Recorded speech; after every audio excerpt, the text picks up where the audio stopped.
어린 시절 무슨 일이라도 할 수 있을 것 같던 부모님이 이제는 노쇠하여 약해지는 모습을 보고 있자면 마음이 아려오는 법입니다. 당신은 혼자서도 건강하게 잘 지내니 신경 쓰지 말라고 말씀하시지만 짧디 짧은 전화 한 통에 세상 행복한 목소리를 들려주시는 어머니, 아버지. 세월이 야속하고 늙으니 서럽지만 그래도 자식들 덕분에 여기까지 왔다고 오히려 고맙다 말씀하십니다. 자식된 마음으로는 부모님의 여생을 책임지고 함께하고 싶은 마음이 듭니다. 하지만 왜 현실은 더 슬픈 걸까요? 100세 시대가 다가오는 이때 혼자 사는 노인이 많아지면서 자식 집을 전전하면 다행이고 요양원과 요양병원에 장기 입원하며 자식들에게 외면받는 신세로 전락하는 경우가 정말 많아졌는데요. 독거노인 10명 중 7명이 빈곤한 생활을 이어가고 있다고 합니다. 이들이 정말 두려운 것은 다른 어떤 것도 아닌 고독사라고 하는데요. 더 슬픈 현실은 이런 이유로 안락사를 합법화해달라는 주장이 많아지고 있다는 사실입니다. 스위스에서 안락사를 선택한 한국인이 약 10명에 달하며 관련 단체와 대기 중인 사람도 300명에 이른다고 하는 통계가 지금 세상의 현실을 반영하는 것 같습니다. 이제는 자식이 부모를 책임지는 시대가 아니다 보니 노후를 요양원이나 요양병원에서 보내는 것이 당연해지고 있는데요. 오늘은 요양병원에 근무하는 한 의사 선생님의 글을 소개해 드리겠습니다. 요양병원에 면회 와서 서 있는 가족들의 위치를 보면 촌수가 딱 보입니다. 침대 옆에 바짝 붙어 눈물 콧물 흘리며 이것저것 챙기는 여자는 딸입니다. 딸의 옆에는 대부분 사위가 뻘쭘하게 서 있을 겁니다. 문간쯤에 서서 먼 산 보고 있는 사내는 아들이 대부분입니다. 그리고 병원 복도에서 휴대폰을 만지작거리고 있는 여자는 며느리입니다. 우리 시대에 분명 금지옥엽 키운 것은 아들일 건데 놀랍게도 대부분 딸들이 이따금씩 찾아와 마을 동무도 해주고 따뜻한 음식도 준비해 와서 챙겨주더라는 겁니다. 모든 아들, 딸들이 그러는 것은 아닙니다만 대개 아들놈들은 침대 모서리에 잠시 걸터 앉아 숙제하는 것 마냥 부모 얼굴을 보고 딸이 사온 음료수 하나 까먹고 사라지곤 합니다. 아들 하며 무슨 신주딴지 마냥 금지옥엽 키워놓은 벌을 받는 것인가 싶은 마음도 들었습니다. 요즘에는 딸바보 같은 말들이 생겨났지만 옛날에는 생각지도 못한 일이었습니다. 딸 하나 10아들 부럽지 않은 세상인 것을 그때는 몰랐습니다.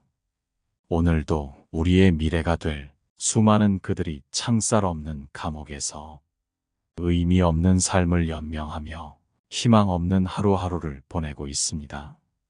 좋든 싫든 우리에게도 그날이 찾아올 것이고 그들 역시 자신의 말로가 그렇게 될 줄은 전혀 몰랐을 것입니다. 자신과 절대 상관이 없는 이야기라고 믿고 싶겠지만 그것은 희망사항일 뿐 결코 남의 이야기가 아닙니다. 요즘에는 노인들의 고려장터가 요양원과 요양병원이 되고 있는 것 같아 마음이 씁쓸해집니다. 사람이 나이가 들고 서서히 정신이 약해져 가면 어린애처럼 된다고 합니다. 우리가 어렸을 때를 생각해 보세요. 실수를 해도 괜찮았고 때로는 투정을 부리며 억지를 쓰기도 했습니다. 음식을 흘리면서 먹고 걷다가 넘어져도 괜찮았던 것은 모두 부모님의 든든한 그림자 덕이었습니다. 때로는 어린아이들이 지레 겁을 먹고 자신의 마음을 숨기곤 합니다. 우리 부모님들 역시 나이가 들어 어린아이처럼 되면 자식들이 무섭고 눈치도 보여서 하고 싶은 말이 있어도 하지 않으실 때가 많습니다. 제가 영상을 준비하면서 눈물을 꾹꾹 참은 글이 있습니다. 어느 한 할머니께서 요양원에 입원하기 전 자식들에게 남긴 편지입니다. 내 사랑하는 아들, 딸들아, 언젠가 우리가 늙어 약하고 지저분해지거든 인내를 가지고 이해해다오. 늙어서 음식을 흘리면서 먹거나 옷을 더럽히고 옷도 잘 입지 못하게 되면 내가 어렸을 적 먹이고 입혔었던 시간들을 떠올리면서 미안하지만 참고 받아다오. 늙어서 말을 할 때 했던 말을 하고 또 하더라도 말하는 중간에 자르지 말고 끝까지 들어주면 좋겠다. 내가 어렸을 때 좋아하고 듣고 싶어 했던 이야기를 내가 잠이 들 때까지 셀 수 없이 되풀이하면서 들려주지 않았니? 훗날에 혹시 목욕하는 것을 싫어하면 너무 부끄럽게 하거나 타박하지는 말아다오. 수없이 핑계를 대면서 목욕을 하지 않으려고 도망치던 너를 씻기려고 따라다니던 모습을 기억해 주거라. 혹시 새로 나온 기술을 잘 모르면 그 방법을 자상하게 가르쳐다오. 우리는 내게 얼마나 많은 것을 가르쳐 주었는지 아니? 상하지 않은 음식을 먹는 법, 옷을 입는 법, 힘들 때 이겨내는 방법 등 삶에 도움이 되는 많은 것들을 알려주었단다. 점점 기억력이 약해져 무언가를 자주 잊어버리거나 말이 막혀 대화가 잘 안 될 때면 성급해하지 말고 기억하는데 필요한 시간을 좀 내어주지 않겠니? 그리고 혹시 기억을 못해도 너무 나무라지는 말아다오. 우리에게 가장 소중한 것은 우리가 너와 함께 있다는 것이고 말을 들어주는 내가 있다는 것이 중요하기 때문이란다. 또 음식 먹기를 싫어하거든 억지로 먹이려고 하지 말아다오. 언제 먹어야 하는지 혹은 먹지 말아야 하는지는 잘 알고 있단다.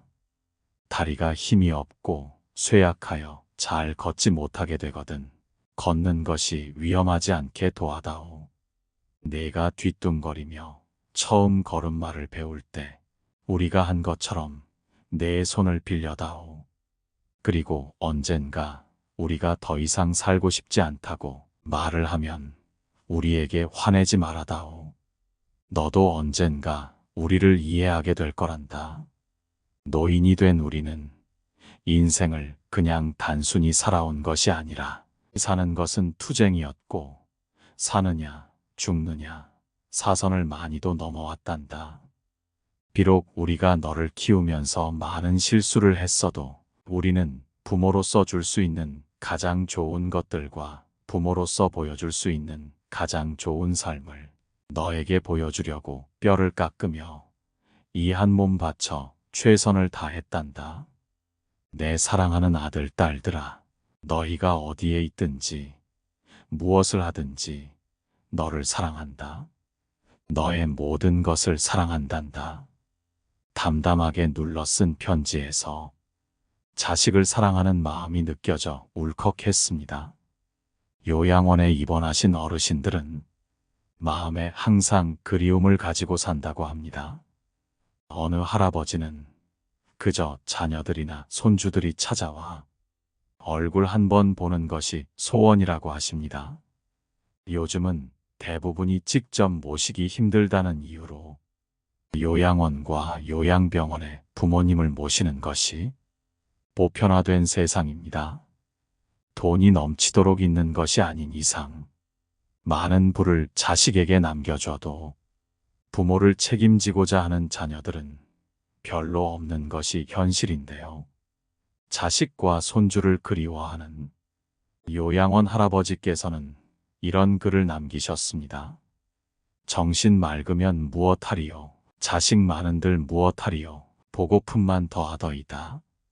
차라리 정신 놓아버린 저 할머니처럼 세월이 가는지 자식이 왔다 가는지 애지중지하던 자식을 보아도 몰라보시고 그리움도 사랑도 다 기억에서 지워버렸으니 그저 천진난만하게도 하루 세끼 주는 밥과 간식만이 유일한 낙이더이다. 자식 10여 남매 있음 무엇하리요. 이 한 몸 거할 곳 없더이다. 아들, 딸, 자식들이 유명인사면 무엇하리요. 이 한 몸 갈 곳 없어 여기까지 흘러왔더이다. 허리띠 졸라매고 최고 학벌 자랑하며 고생도 보람으로 알고 자식 뒷바라지했던들 무엇하리요. 작디 작은 이 한 몸, 자식 아닌 사람 손에 매인 것을 인생 종착역인 이곳까지 참 멀고도 힘들었습니다. 종착역에 벗은 많으나 마음 나눌 곳 없어 외롭더이다. 앞 못 보는 사람, 듣지 못하는 사람 속에 있으니 맑은 정신은 더 외롭더이다. 치매로 정신을 망각함은 차라리 고통에서 벗어나는 유일한 방법인지도 모르겠습니다.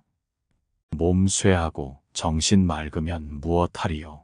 괴로움만 더한 것을. 가는 마당의 야속함도 사랑도 그리움도 추억도 정신에서 모두 내려놓으니 차라리 마음이 홀가분할 뿐. 모진 비바람 다 지나가고 이제는 조용히 흐르는 저 호수 같은 잔잔한 마음으로 살아갈 뿐입니다. 할아버지의 지난 인생이 그려져 마음이 먹먹해지는데요. 여러분은 이 글을 듣고 어떤 마음이 들었나요? 누군가의 아버지로서 산다는 것은 정말 어려운 일입니다. 가장은 어깨에 모든 것을 짊어지고 살아가는 존재로서 울 곳이 없어 슬픈 존재이기도 합니다. 아버지란 어떤 사람일까요? 아버지란 기분이 좋을 때 헛기침을 하고 겁이 날 때 너털 웃음을 웃는 사람입니다. 아버지란 자기가 기대한 만큼 아들, 딸의 학교 성적이 좋지 않을 때 겉으로는 괜찮아, 괜찮아 하지만 속으로는 몹시 화가 나는 사람입니다. 아버지의 마음은 먹칠을 한 유리로 되어 있습니다. 그래서 속은 보이지 않지만 잘 깨지기도 합니다. 울 장소가 없기에 슬픈 존재인 아버지. 아버지가 아침 식탁에서 성급하게 일어나서 나가는 직장은 즐거운 일만 기다리고 있는 곳은 아닙니다. 아버지는 머리가 셋 달린 용과 싸우러 나가십니다. 그것은 피로와 끝없는 일과 직장 상사에게서 받는 스트레스입니다. 아버지란 내가 아버지 노릇을 제대로 하고 있나? 내가 정말 아버지다운가? 하는 자책을 날마다 하는 사람입니다. 아버지란 자식을 결혼시킬 때 한없이 울면서도 얼굴에는 웃음을 나타내는 사람입니다. 아들, 딸이 밤늦게 돌아올 때에 어머니는 10번 걱정하는 말을 하지만 아버지는 10번도 넘게 현관을 쳐다봅니다. 아버지에게 있어 최고의 자랑은 자식들이 남에게서 칭찬을 받을 때라고 합니다. 아버지들이 가장 꺼림칙하게 생각하는 속담이 있습니다. 그것은 가장 좋은 선생은 손수 모범을 보이는 것이다라는 속담입니다. 아버지는 늘 자식들에게 그럴듯한 교훈을 하면서도 실제 자신이 모범을 보이지 못하기 때문에 이 점에 있어 미안하게 생각도 하고 남 모르는 콤플렉스도 가지고 있습니다. 아버지는 이중적인 태도를 곧잘 취합니다. 그 이유는 아들, 딸들이 나를 닮아 주었으면 하고 생각하면서도 나를 닮지 않아 주었으면 하는 생각을 동시에 하기 때문입니다. 아버지에 대한 우리의 인상은 나이에 따라 달라집니다. 일반적으로 나이에 따라 변하는 아버지의 인상은 어릴 때는 무엇이나 다 할 수 있는 나의 영웅이었고 청년이 되었을 땐 세대 차이가 나고 이해가 안 가는 존재였으며 중년이 되어서는 올바른 조언을 해주시는 훌륭한 삶의 길잡이입니다. 아버지란 돌아가신 뒤에도 두고두고 그 말씀이 생각나는 사람입니다. 아버지란 돌아가신 후에야 보고 싶은 사람입니다. 아버지는 결코 무관심한 사람이 아닙니다. 아버지가 무관심한 것처럼 보이는 것은 체면과 자존심과 미안함 같은 것이 어우러져서 그 마음을 쉽게 나타내지 못하기 때문입니다. 아버지의 웃음은 어머니의 웃음보다 농도가 2배쯤은 진하며 울음은 10배쯤 될 것입니다. 아들, 딸들은 아버지의 수입이 적은 것이나 아버지의 지위가 높지 못한 것에 대해 불만이 있지만 아버지는 그런 마음에 속으로만 웁니다. 아버지는 가정에서 어른인 체를 해야 하지만 친한 친구를 만나면 소년으로 돌아갑니다. 아버지는 어머니 앞에서는 기도도 안 하지만 혼자 차를 운전하면서는 큰 소리로 기도도 하고 주문을 외기도 하는 사람입니다. 어머니의 가슴은 봄과 여름을 왔다 갔다 하지만 아버지의 가슴은 가을과 겨울을 오고 갑니다. 예전에는 몰랐습니다. 나에게만 흐르는 줄 알았던 시간이 우리 부모님에게도 흐르고 있었다는 사실을 말입니다. 자식 뒷바라지 하시느라 당신들의 삶을 제대로 누리지 못했고 한 해 한 해 지날 때마다 깊어지는 주름을 보고 있으면 좀 더 잘해드리지 못한 지난 날이 후회되곤 합니다. 그러니 살아 생전에 전화도 자주 드리고 한 번이라도 더 찾아뵙고 맛있는 것도 함께 먹는 것이 이제는 최고의 효도가 아닐까 생각하게 됩니다. 언젠가 이별의 날이 찾아온다 생각하면 서글퍼지지만 더 많이 사랑했던 날들만 기억하고 싶기에 자주 찾아뵙고자 합니다. 시간은 되돌릴 수가 없습니다. 다가올 미래에 잘 돼서 효도해야지 생각하는 것보다 현재 내가 할 수 있는 최선을 다해 부모님을 사랑하세요. 그리고 이제 중년을 지나 노년의 삶을 향해 달려가고 있는 분들은 이 3가지를 꼭 기억하시기 바랍니다. 첫째로는 건강한 생활 습관을 가지는 것입니다. 이것은 아주 기본적으로 지켜야 해서 많은 분들이 이미 아는 얘기라고 가볍게 받아들이곤 하는데요. 올바른 생활 습관이야말로 건강하게 늙어갈 수 있는 척도입니다. 금연과 절주 그리고 식이요법을 통해 생활 습관을 바르게 바꿔보세요. 둘째는 적당한 운동을 해주는 것입니다. 시간을 내서 운동하려고 하면 부담이 되고 오히려 시작조차 하기 힘들 수 있기 때문에 생활 습관 속에 운동을 녹여보세요. 외출할 때 날씨가 선선하면 30분 정도는 걷다가 집에 들어오는 것인데요. 걷기 운동을 하면 뇌에도 자극을 주어 긍정적인 생각이 나게 하고 건강에도 매우 효과적이라고 합니다.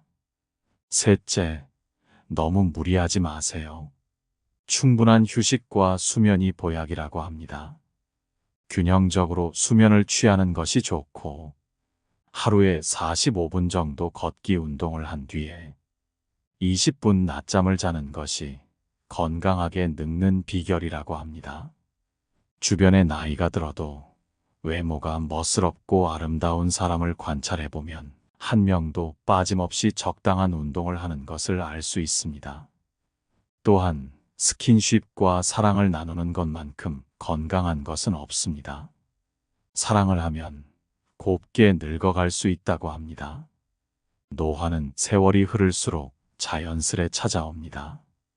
나이가 들수록 매사 긍정적인 마음과 베푸는 마음, 그리고 상대를 사랑하는 마음을 통해서 우아하고 아름답게 늙어갈 수 있습니다. 인생의 우여곡절을 겪으면서 이겨내온 우리의 삶이 얼마나 아름다운지 한번 돌아보세요. 세월의 풍파를 맞으며 우리의 몸은 조금 작아졌지만 마음은 여전히 무궁무진하게 자라나고 있습니다. 앞으로도 여러분과 여러분 부모님의 삶이 건강하고 행복하기를 소망합니다.